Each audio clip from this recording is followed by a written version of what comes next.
Hi and welcome to this video where I'm going to talk to you about how you can be a social media manager and all the things that you need to do in order to do that so you can work flexibly from home. So make sure you keep watching because I've got 3 essential skills that you need to have in order to be a social media manager.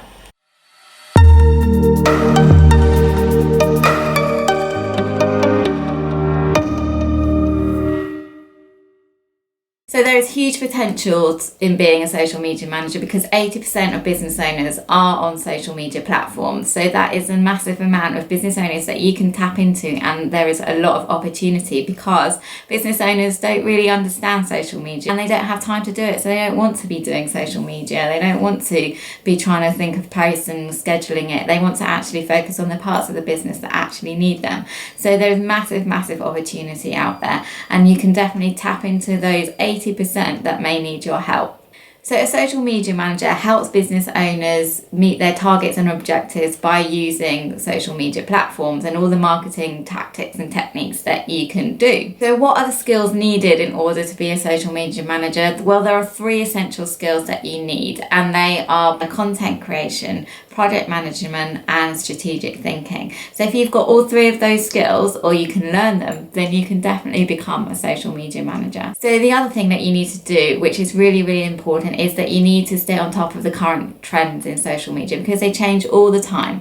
And you also need to make sure that you are using essential software and tools. So for example, I use something called Canva, which helps design images, and I also use various different schedulers including Later and Hootsuite. So you need to be in the know of all the tools out there that will help you perform the tasks that you need to do being a social media manager. So how do you become a social media manager, and what are the first steps that you need to take? So number 1, you need to make sure that your social media platforms are up to scratch and are consistent. So decide on a couple of platforms that you want to be on. There's no point being on, say, 4 because you just won't have time to keep those updated. So I would suggest focusing on 2 platforms that you're comfortable with and making sure that you're posting consistently on there every single week. And then once you're posting on there, you can then also make sure that your sections are filled out properly. So make sure everything is optimized depending on the platform that you are using. So once you've got your platform sorted out and you're building that profile up, the next thing you'll need to do is look for clients. And there are 3 ways that have worked for me in getting clients. There's many more ways that you can get, but the ones that have worked for me is, the first one is LinkedIn. So LinkedIn is a great source for being able to find business owners, connect and engage with them, and you will eventually get them coming to you to ask for your services. And you do this by providing lots of content which resonates with your audience and they find engaging, insightful and educating and fun as well.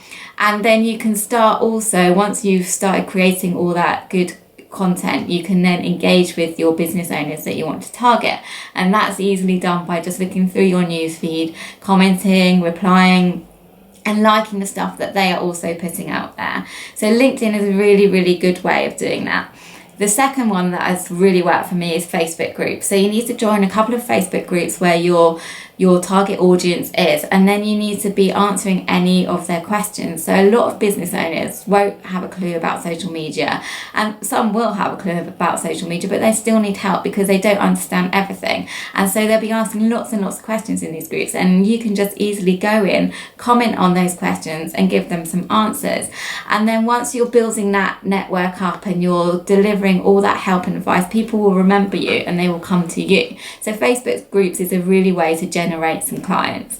The third way that has really helped me is face-to-face networking. So this is where you go to a business networking event and you talk about your business with other business owners. So you need to be going to ones where your ideal client is, and you just need to Google networking events in your area and there'll be loads and loads that come up. So you need to find one that is suitable for you. So there'll be ones that happen all throughout the day, from the morning, lunchtime, afternoon and evening. So I would advise going to a couple to see which ones you're comfortable with and make sure that your ideal client is there, so that when you talk to those people, they are your ideal audience and that you connect with them. So you must make sure that you're going consistently to these meetings so people get to know you and get to trust you.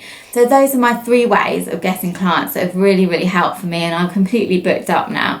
So they definitely work, and there's many more ways out there that I will talk about in different videos. I think there's at least 80 ways that you can try and attract different clients and make sure that they come to you and you can get a full client base like I have. So the third thing you need to do is you need to deliver results, and you need to continue learning. Learning is really key because social media changes all the time. So you need to be able to keep on top of that, and you can do that by going onto YouTube. There are lots and lots of helpful videos out there. There's lots of articles that you can read and blogs. So you need to make sure that you're learning every single day. And there's places that you can subscribe to, like Social Media Today and socialexaminer.com, which have really helpful stuff that you can tap into. They talk about all the things that are going to happen on social media and all the things, how to, and guides of how to work different software, etc. So make sure you sign up to those, and it will hit your inbox with lots of articles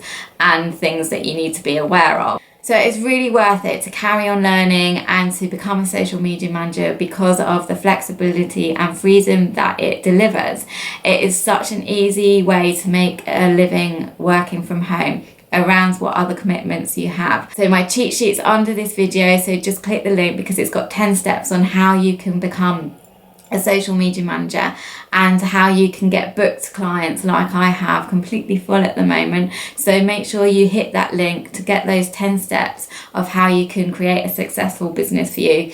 Hope you've enjoyed watching this video, and make sure you subscribe. I love to know a bit about you, so in the comments, perhaps you're working a full-time job at the moment. I love to know what that job is. Perhaps you want to get out of it.